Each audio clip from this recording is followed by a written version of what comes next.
nakakagulat, walang parents na nandoon. Pagpagod ka na sa mga chismis sa paligid mo, i-civil wedding mo na lang bigla. Bakit walang magulang? Nagtanan ba sila?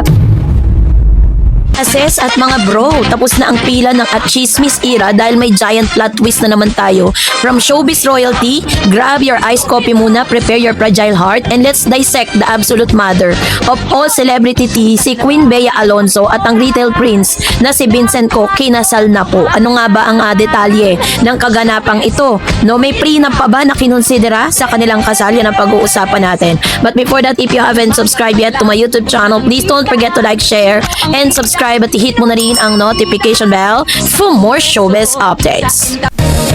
Genuinely unexpected, diba? Akala natin puro unfollowing at heartbreaks ang ganap nitong mga nakaraang buwan. Pero plot twist of the year, ibinalita ng Inquirer Entertainment, walang pasintabi, biglang nagka-civil wedding noong Lunes ng gabi, July 13, 2026 mismo sa Makati City.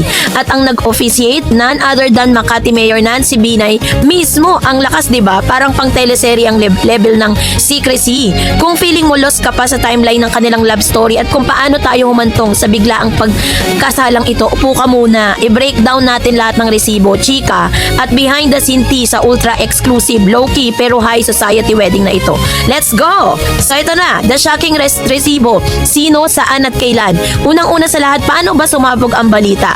Netizen, we're just randomly scrolling through Facebook noong Tuesday, July 14, nang biglang mag-post si Mayor Nancy Binay ng picture kasama si Bea at Vincent. Ang caption ng alkalde, kinasal ko na po sila. Congratulations, best wishes Miss Vincent, Mr. Vincent and Bea. So boom, parang nuclear bomb sa timeline ng bawat Marites at Gen Z na mahilig sa showbiz updates. Isang source din mula sa Inquirer Entertainment ang nag-confirm na naganap ang civil wedding sa mismong tanggapan ni Mayor Nancy ng Makati. Pero ito pa ang pinaka-nakakagulat, walang parents na nandoon. Ayon po sa source, ang newlyweds lang daw ang mismong pumunta sa office ni Mayor Nancy. No big entourage, no media coverage, no dramatic red carpet entrance. Parang nag-ayos lang ng regular papers, pero ang ending naging mag-asawa na pala. So ang the aesthetic low-key core manifested. Kung inaasahan ninyo ang mala fairy tale gown at bonggang suit dress na nagkakahalaga ng milyon-milyon, i-reset nyo na ang utak nyo. Sobrang simple pero elegante ng vibe ng dalawa. Si Queen Bea nagsuot lang ng isang simple ngunit napaka-classy na cream suit dress, yung outfit na nagsasabing I'm a billionaire actress but make it clean girl aesthetic. Si Vincent ko naman, simple rin ang datingan sa kanyang short sleeve barong, formang Pilipinong negosyante na handang mag-commit sa kanyang forever. Kitang-kita sa picture na kahit walang pampasabog na makeup at ingranding ilaw, lutang na lutang ang happiness ng dalawa. Ika nga na marami, kung tunay ang pagmamahal, hindi mo na kailangan ng 1,000 bisita para lang patunayan ito. Ang mahalaga, ikaw at ako laban sa mundo. So, mula sa Espanya hanggang Rockwell, para sa mga bago sa fandom, bakit nga ba naging ganito kasikreto ang kasal nila? Balikan muna natin ng medyo magulong timeline ng relasyon nila. Si Vincent ko, hindi lang kung sino, siya ay isang Sean sa Pure Gold Retail Empire. Kumbaga pagdating sa yaman at impluwensya, pader din itong si Vincent. Si Bea naman, alam nating lahat ng reyna ng Philippine cinema at isang tanyag na billionaire actress dahil sa kanyang mga endorsement businesses at real estate properties, kasama na ang farm niya sa Zambales. So power couple talaga silang dalawa. Dapat sana may magaganap silang bonggang kasal sa Spain noong May 14. Lahat ng fans naghihintay na sa room, no? Sinasabi na marami na yon na ang magiging wedding of the year at hands-on nga pala si Bea sa house prep noon bago ang na-cancel ang event. Pero bakit na-cancela? Sabi ng mga reports, nagkaroon daw ng ilang hindi pagkakaunawan at disagreements pagdating sa mga probisyon ng kanilang prenuptial agreement. Alam mo naman ang pag-aari ng mga bilyonaryo ang pinag-uusapan. Napaka-komplikado ng prenup dahil doon kumalat ang chismis na baka tuluyang nang nagiwalay ang dalawa. Dagdag pa riyan ang kamakailang chismis na nag-unfollow pa raw si Bea at sa Instagram account ni Vincent. Akala ng marami break na at wala ng pag-asa. Pagkatapos ng Spain cancellation, may bulong-bulungan din na baka magkaroon ng church wedding sa Maynila. Pero ayon sa mga latest reports, tila naging strategiya or ploy lang pala ito ng dalawa para ilihis ang pansin ng publiko ng mga mata ng mapanuring media. Ang tunay na plano, isang tahimik at pribadong kasal sa Makati. Bago ang kasal, napag-alaman ding bumili ng isang apartment ang dalawa sa Rockwell, Makati, na siyang naging dahilan para maging official silang residente ng lungsod. Kaya naman kay Mayor Nancy Binay sila dumiretso para sa kanilang civil union. Bakit nga ba to naging sobrang big deal sa ating pong panahon? No? Bakit trending ang kasalang Bea at Vincent sa TikTok, sa Twitter, sa Facebook? Kasi nire-represent nito ang maraming bagay na pinaniniwalaan ng ating henerasyon ngayon. ngayon. Number 1, privacy is the new luxury. Sa panahon ngayon, bawat galaw ng tao ay pinupost sa IG stories o ginagawa ng TikTok content. Ang piling magpakasal ng patago ay isang napakalaking flex, no? Pinatunayan ni na Bea at Vincent na hindi mo kailangang i-content ang bawat segundo ng buhay mo para maging valid ang relasyon mo. The more private it is, the more peaceful it becomes. Number 2, guarding the bag. Hindi natin maitatanggi ng issue ng prenup ang naging dahilan ng delay ng kasal nila. Para sa mga Gen Z, napaka-mature at napaka-independent ang dating nito. Hindi porket mahal mo ang isang tao, pababayaan mo na ang pinaghirapan mong ari-arian, 'di ba?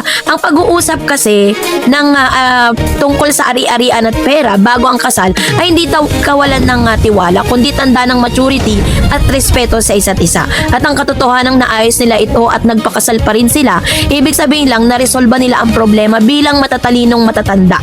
Sabi na number 3 natin, love wins despite the noise. Sobrang daming bashing, haka-haka, fake news ang ipinukol sa dalawa nitong mga nakaraang buwan. Sinasabing hiwalay na sila, hindi na matutuloy ang kasal at kung ano-ano pa.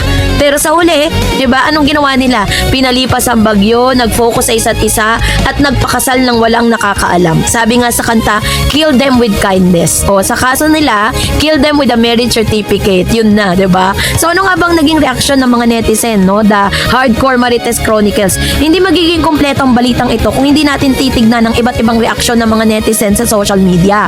Naging hati kasi yung opinion ng bayan, pero mas marami pa ring natutuwa kay Queen Bea. May mga TikTok creators na agad na gumawa ng breakdown videos na naging outfit ni Bea. Sobrang minimal pero kitang-kita ang quiet luxury vibe.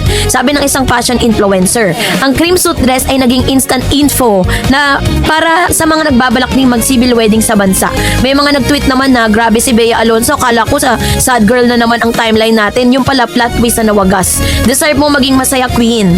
May mga nagbiro din tungkol kay Mayor Nancy Binay na naging mukha ng plot twist of 2026. Ang daming gumawa ng memes sa ginagamit ang larawan ni Mayor Nancy habang may hawak na marriage documents, no? Na may mga caption na gaya ng kapag pagod ka na sa mga chismis sa paligid mo, i-civil wedding mo na lang bigla. Syempre, hindi mawawala ang mga matatandang chismosa na naghahanap pa rin ng kulang. Bakit walang magulang? Nagtanan ba sila? Pero mabilis silang sinagot ng mga fans na baka gusto lang talaga na magkabilang pamilya na tahimik na selebrasyon at gagawin na lang sa isang pribadong handaan ang salo-salo malayo sa camera. So ito na po ang bagong simula para kina Mr. and Mrs. Ko ngayong opisyal ng mag-asawa, sina Bea Alonzo at Vincent Ko. Ano ang susunod na kabanata para sa kanila? Una, may bago silang pugad sa Rockwell, Makati. Ang Rockwell ay kilala bilang isa sa pinaka-exclusive at pinaka-secure na komunidad sa Metro Manila. Perfect para sa isang power couple na gustong mamuhay ng payapa at malayo sa ingay ng showbiz. Pangalawa, patuloy pa rin si Bea sa kanyang mga trabaho. Sa katunayan, bago pa lumabas ang balitang ito, naiulat na abala si Bea sa kanyang mga shooting at taping na nagpapatunay na kahit may personal siyang kaganapan sa buhay, hindi niya pinabayaan ang kanyang karir bilang isa sa pinaka mahuhusay na aktres sa bansa. Si Vincent naman ay patuloy na pagpapatakbo ng kanilang malaking negosyo. Ang pagsasama ng isang reyna na sining at ang isang prinsipe ng komersyo ay siguradong magdadala ng mas marami pang tagumpay.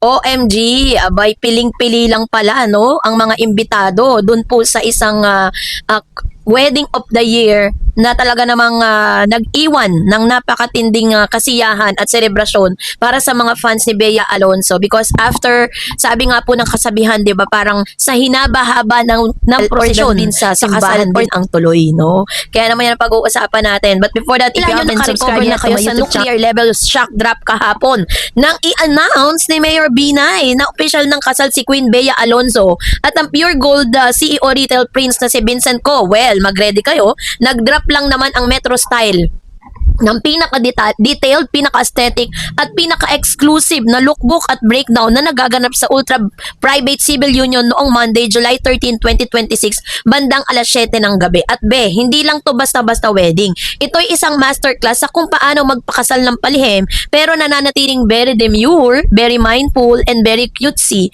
At higit sa lahat, sobrang protektado ang bag. Gusto nyo ba ang resibo? Round down ng styling at kung sino-sino ba talaga ang mapapalad na anim na kaluluwa lang ang nakasaksi sa I Do ng taon. I-breakdown natin ang bawat kabanata rito sa Ultimate Celebrity Wedding Expose na ito. So, the outfit and the aesthetic breakdown. Ang makikita niyo po sa mga larawan, the clean girl and quiet luxury core. First things first, pag-usapan natin ang look ni Bea Alonzo. Sapagkat ang gabi na yon ay opisyal nang nagredefine ng modern bride aesthetic sa Pilipinas. Kalimutan niyo muna yung mabibigat na ball gown, ang mahabang tray na sumasayad sa sahig, at ang pampasabog na tiara. Queen Bea off for a super sleek ultra clips at modern corporate chic fusion that literally scream, I have my own money and I'm here to seal the deal.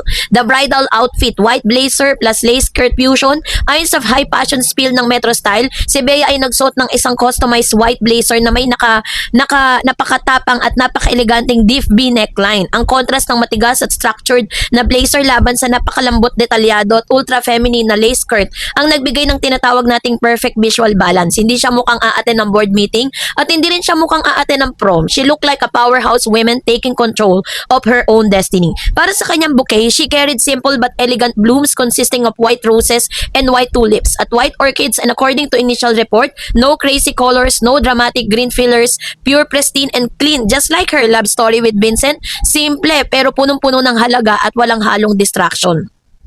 The glam hair and high ponytail of glass skin. Para sa kanyang hair, ang makeup literal na tinapos si Bea ang heavy makeup era. Nag-go siya para sa isang napaka-fresh, light makeup look na nag-emphasize sa kanyang natural glass skin at classic facial features. Ang buhok ng isang sleek, isang high ponytail sa walang kahit isang hibla na nakawala. Napaka-clean, napaka-snatch ng fez.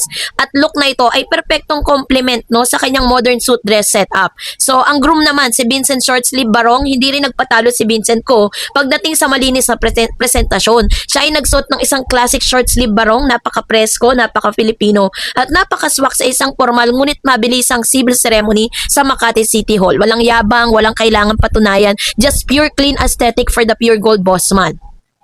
Eto na, the exclusive six. Sino nga ba ang anim na nakasaksi no, ng kasalang walang maingay? Itong pinaka-inaasahan ng lahat ng mga chismosa sa bansa. Sino-sino ba talaga yung nandoon? Noong unang pumutok ang balita kahapon, nabalisa ang buong bansa dahil nabanggit na walang magulang mula sa magkabilang panig na sumaksi sa seremonya. Ang iba ay agad na nag-isip ng drama o kaya hiwalayan ng pamilya. Ngunit ayon sa mga bagong ulat mula sa Metro Style at Showbiz Insiders na si OG Diaz, ang kasal ay talagang dinaluhan ng anim na piling-piling tao na nagsisilbing haligi at proteksyon ng mag-asawa sa gabing yon. So ang guest, witness role, connection, why they were there, Mayor Nancy Binay officiant, the Makati City Mayor who officially performed the ceremony and shared the legendary One More Chance post by Attorney Lorna Capunan, the legal counsel. Witness high-profile celebrity lawyer of Bea Alonzo. Ito na.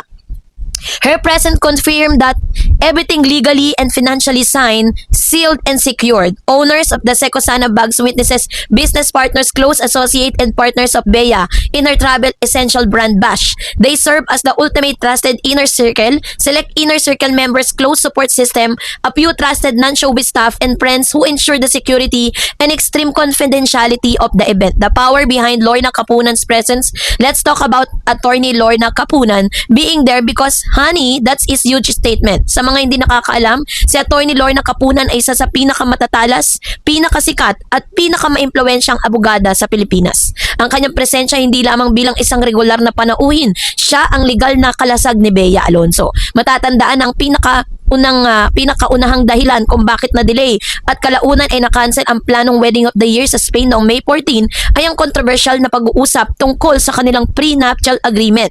So dahil parehong bilyonaryo at may kanya-kanyang imperyo si Bea sa showbiz, real estate at brands gaya ng Bash, habang si Vincent naman sa retail, supermarket at corporate investment, normal lamang na maging napakadetalyado ng hatian at proteksyon ng kanilang mga ari-arian. Ang katotohanan kasama si Attorney Lorna sa anim na saksi ay nagpapatunay na ang lahat ng mga legal na dokumento at prenup clauses ay matagumpay na naayos, na pirmahan, na selyuhan. So bago pumasok sa silid si Mayor Nancy Binay, we love Queen who secure her future while embracing her forever. Aba, iba kakaiba talaga to si Bea Alonzo, diba? So the Secosana Connection, Bash Travel Essential. Bakit nga ba yung mga may-ari ng Secosana Bags ang naging pangunahing testigo para sa mga hindi nakasubaybay sa karir ni Bea bilang isang businesswoman? Si Bea ang utak at may-ari ng tatak na Bash. Ito po isang sikat na brand ng travel organizer bags at vanity cases. Ang Secosana na isang dambuhalang pangalan sa bag manufacturing sa bansa at ang kanyang naging malapit na partner sa negosyong ito. Ang pagpili sa kanya bilang mga saksi ay nagpapakita kung gaano kalalim ang tiwala ni Bea sa mga taong sumusuporta sa kanyang mga pangarap sa labas ng mundo ng pag-arte. So the timeline of events, the plot twist, we never saw coming. Ito na, para sa buong bansa, ang pagpapakasal ni Bea at Vincent ay tila isang biglaang desisyon na ginawa sa loob lamang ng isang araw. Ngunit, kung hihimayin natin ang timeline, makikita natin na ito ay isang napaka-mindful at madiskarteng hakbang upang iligtas ang kanilang relasyon. Mula sa mapanuring mga mata ng publiko ng media, the Spain cancellation May 2026, lahat ay handang-handa na para sa isang marangyang European wedding. Lumipad na mga ilang malalapit na kaibigan na tulad ni Dimples Romana patungang Espanya. Ngunit ang pangarap na yon ay biglang naudlot dahil sa hindi pagkakaunawaan sa prenup terms. Ang chismis ng paghihiwalay ay nagsimulang kumalat at lalong nagliyab ang apoy nang mapansin ng mga netizen na in-unfollow ni Bea si Vincent sa Instagram nitong mga nakaraang buwan. Akala natin ay tapos na ang lahat. The Manila Church Wedding ploy, may mga lumabas ding balita na baka magkakaroon ng church wedding sa Maynila pagkatapos ng insidente sa Espanya. Ngunit ayon sa mga insiders, ang mga balitang ito ay tila ginamit lamang ako bilang isang decoy o pampalito upang malayo ang atensyon ng publiko at mga paparazzi mula sa totoong plano. Habang abala ang lahat sa pagpahanap ng simbahan sa Maynila, tahimik na naghahanda ang dalawa para sa kanilang simpleng civil wedding sa Makati. The Rockwell Connection. Bago man ang kasal, bumili ng isang luxury apartment ng dalawa sa Rockwell, which is matatagpuan nga sa Rockwell, Makati. Ang pagbili ng ari-ariang ito ay naging dahilan upang opisyal silang maging isang residente ng lungsod. Ito ang naging golden ticket nila upang legal na makapag-apply ng marriage license at doon sa ilalim ng pamumuno ni Mayor Nancy Binay, the secret ceremony July 13, 7 p.m. sa wakas noong Lunes ng gabi sa gitna ng katahimikan at walang kahit anong ingay sa social media ay naglakad ang isang nilinaw niya na wala siyang direktang kinalaman sa pagbalangkas ng pinirmahang prenup. Naging mainit na usapan sa social media at mga kolum ng chismis ang tungkol sa umanong hindi pagkakaunawaan ng pagkasintahan dahil sa mga kondisyon ng prenup. Ay sa huli, mas nagtagumpay ang tunay nilang pagmamahalan.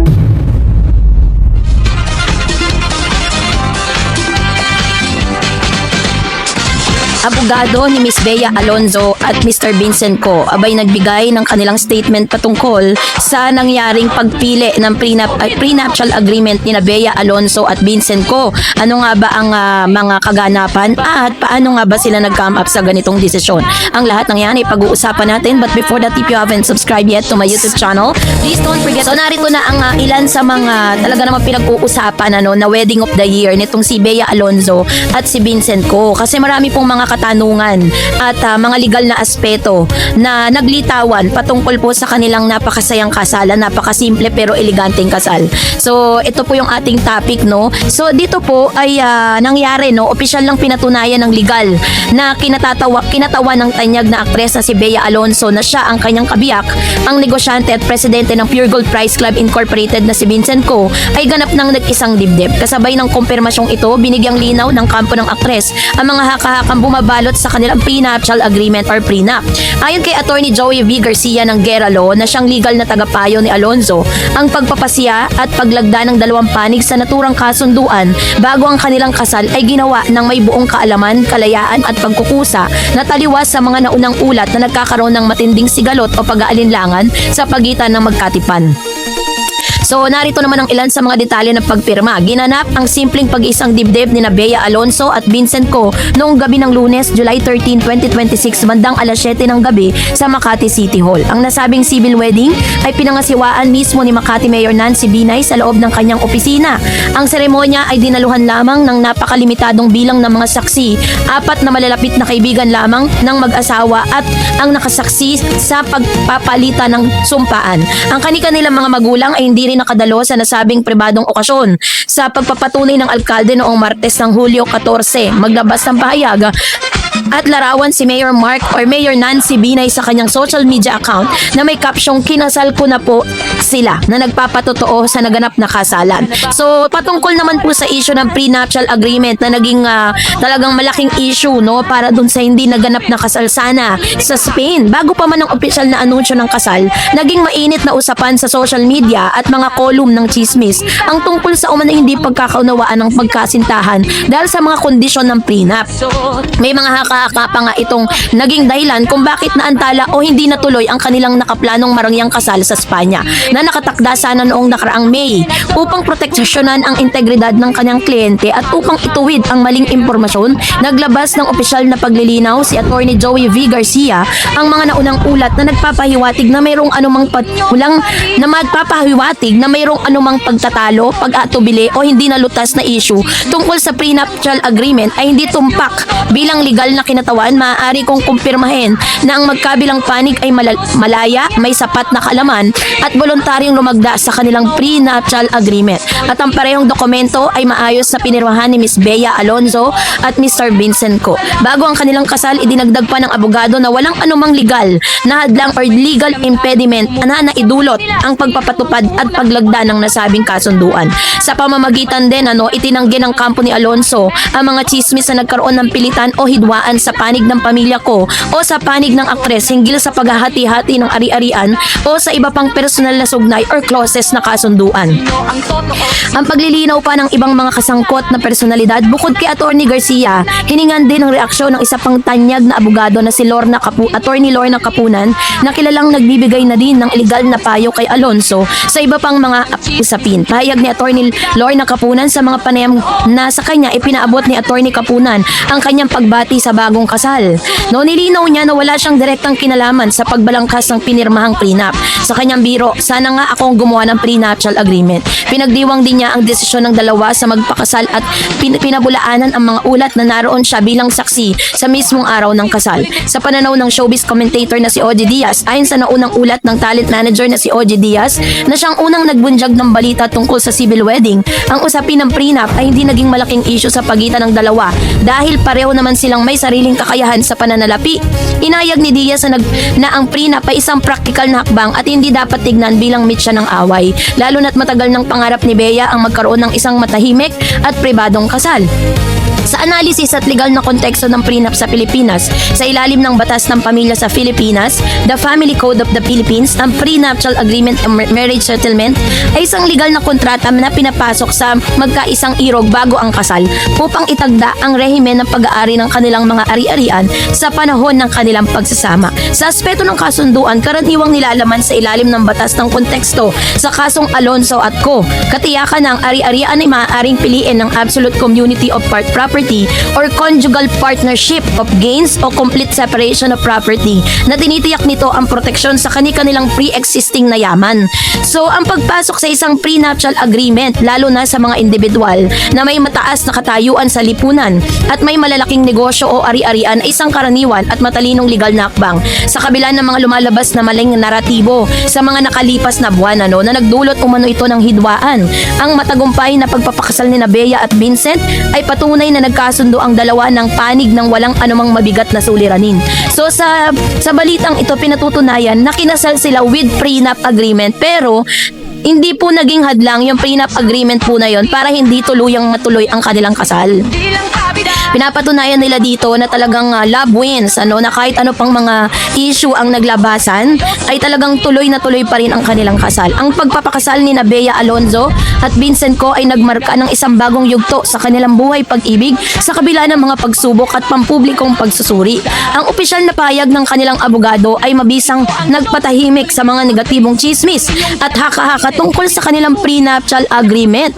Napatunayan na ang panlagda sa kontrata hindi naging handlang kundi isang maayos, voluntaryo at isang legal na proseso na pinagkasunduan ng dalawang nagmamahalan. Bago sila pumasok sa banal na sakramento ng kasal sa kasalukuyan, pinili ng mag-asawa na manatiling pribado sa mga susunod na detalye ng kanilang buhay may asawa. Kaya naman from our end, congratulations Miss Bea Alonzo and Mr. Vincent Co, because after a long wait of or yung pinaka-waiting period ay sa huli mas nagtagumpay ang tunay nilang pagmamahalan.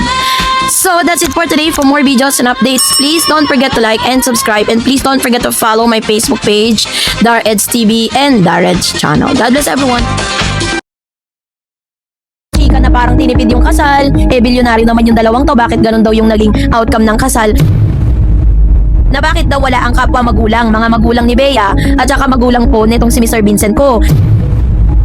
Parang lalabas na lang talaga yung balita na kasal na sila para wala nang nakikialam, wala nang mga epal dun sa kanilang kasal, 'di ba?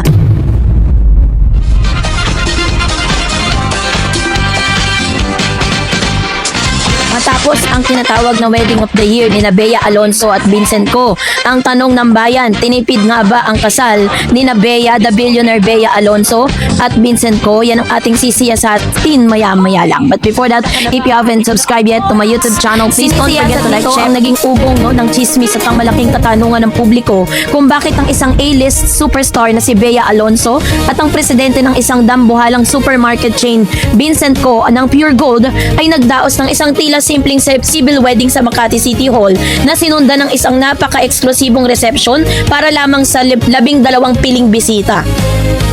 So narito ang mahalagang bahagi na tinatalakay sa mahaba at detalyadong ulat na binuo para sa inyo. So, number 1, sabi dyan ang filosofiya ng intentional intimacy or quiet luxury. Ipinapaliwanag sa ulat na ang kasal ay hindi akto ng pagpapanatili ng mababang budget o pagtitipid. Dahil sa kawalan ng pera, bilang isang kilalang personalidad na mahigit 2 dekada nang nasa ilalim ng pampublikong teleskopyo, pinili ni Bea ang katahimikan at proteksyon para sa kanyang pinakamahalagang araw. Si Vincent naman bilang isang praktikal na negosyante ay sumusuporta sa estetika ng simple, clean, and intentional na binalangkas ng kanilang stylist na H. Lopez Event Styling.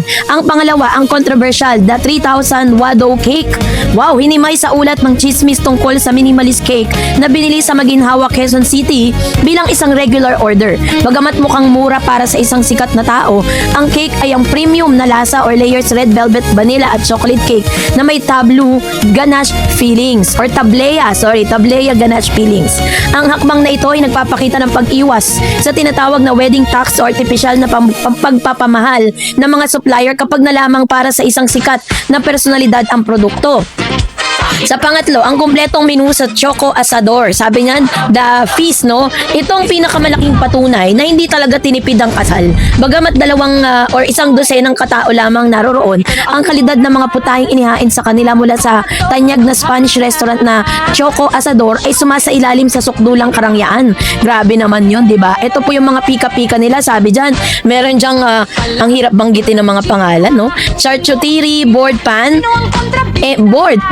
pan con tomato, hamon, smoked salmon, pinso, tuna, tartare, and kanilang signature patatas bravas at ang napakadelikadong canelones di Changguro, pasta na may palamang alimango at seafood. So ganito katindi, mga paella, 2 klase ng maragyang paella, isang mushroom at grilled bone marrow paella na may truffle at isang chicken chorizo paella na may malutong na crisp chicken skin. At of course, syempre may mga pangunahing karne like the main courses, inihain ang sikat at napakamahal na sikretong Iberico or piling hiwa ng baboy ramo, Iberico at isang dambuhalang Diyos per grilled tomahawk steak. Sa pangimagas naman meron silang choco or sokos. Ewan dito, ang hirap. Basta ganun kamahal, may mga grabe po yung mga inihaing pagkain. So dito po pinapakita na talagang walang pagtitipid at wala pong yung chika na parang tinipid yung kasal, bilyonaryo naman yung dalawang to, bakit ganun daw yung naging outcome ng kasal? Kasi yun po yung tinatawag na quiet luxury, di ba? Kasi sa dami-dami ng mga issue na nagkalat, ang dami pong mga nagsasalita, ang daming nagbibigay ng kanya-kanyang opinion, syempre, may sarili-sarili naman buhay si Bea at si Vincent Co. Kahit nasabihin natin na nagka-problema sila noon sa prenup, di ba? Na ayon po sa abogado po nila, na talagang kaharap nung sila po ay nagpipirmahan, ay nagkaroon ng revision at nagkasundo silang dalawa. Sila po ay pumirma ng buong puso, walang pag-aalinlangan at talagang buong pagmamahal po nilang tinanggap ang bawat prenup na kanila pong pinirmahan, At alam ko namang matalino itong si Miss Bea Alonzo dahil hindi naman pipirma yan kung alam po niya na talagang ano siya, na talagang parang hindi siya medyo tagilid, ano. So, I know na fair and square ang nilalaman ng prenup na yon. Kaya nagkaroon na rin po ng ganyang kasunduan. At the same time, iniintriga din ano ng mga netizen na bakit daw wala ang kapwa magulang, mga magulang ni Bea at saka magulang po netong si Mr. Vincent Ko. Since si Vincent Ko at si Bea Alonzo po ay nasa tamang edad na, no? Kumbaga parang nasa marrying age na sila, kaya na lang mag-decide para sa kanilang sarili. So, it's time para sila naman po ang mag-decide kung anong gusto talaga nila mangyari. Maaaring marami na silang pinag-usapan, marami na silang pinagkasunduan, at talagang masasabi mo totoo ang kasabihan that love really wins, 'di ba? Talagang ang pag-ibig pa rin talaga ang magtatagumpay kahit ang daming mga intriga na talagang bumalot dito po sa very intrigue wedding of the year. Pero makikita mo sa mga mata ni Bea at saka ni Vincent that they're really happy na. Sobrang happy po nilang dalawa. At talaga makikita natin na mas pinili nila yung isa't isa. So, kaya naman yung mga chika na parang tinipe, diba? Nakita nyo naman po yung pinost ni Miss Bea Alonzo sa kanyang Instagram account. Grabe naman yung pinaganapan ng kanilang reception at yung kanilang mga damit ay hindi basta-basta, diba? At meron pang mga chika na si Bea Alonzo lang mismo ang nag-makeup sa kanyang sarili. Kasi nga gusto nila mas intimate, tapos parang lalabas na lang talaga yung balita na kasal na sila para wala nang nakikialam, wala nang mga epal dun sa kanilang kasal, diba? So, ang hatol, no, ng ulat ay nagbibigay ng mas matunog na hindi sa tanong ng bayan. May malaking pagkakaiba kasi ang pagiging kuripot sa pagiging mapili at may layunin ang gasto sa bawat ulo o per head cost. Sa isang eksklusibong piging na tulad nito na may premium na hiwa ng karne at truffle ay maaaring mas mataas pa kaysa sa isang typical na buffet sa isang marangyang hotel ballroom para sa 500 katao. Ipinakita ni Bea at Vincent ang isang bagong mukha ng karangyaan sa kasalang Pilipino. Isang selebrasyon na hindi nag-iwan ng stress kundi ng busog ng puso at tiyan para sa mga taong tunay na nagmamahal sa kanila. So para sa kanila is yung kanila pong naging paghahanda, yung kanilang kinain sa reception, or actually hindi naman yun talaga yung pinakamahalaga. What is really important now, talagang natuloy na, no, sa haba-haba ng mga prosesyon, sa haba-haba ng napakaraming problema, sa kasalan pa rin ang tuloy. And I hope that we will see a future Bea Alonzo and Vincent Ko in the future, yung kanilang mga baby. So what's next for Bea and Vincent? Ano kaya ang naging reaksyon ng kanilang mga magulang pagkatapos ng kasalang ito? Yun ang ating aabangan sa mga susunod nating updates. And that's it for today. For more videos and updates, please don't forget to like and subscribe. And please don't forget to follow my Facebook page, Dareds TV and Dareds Channel. God bless everyone.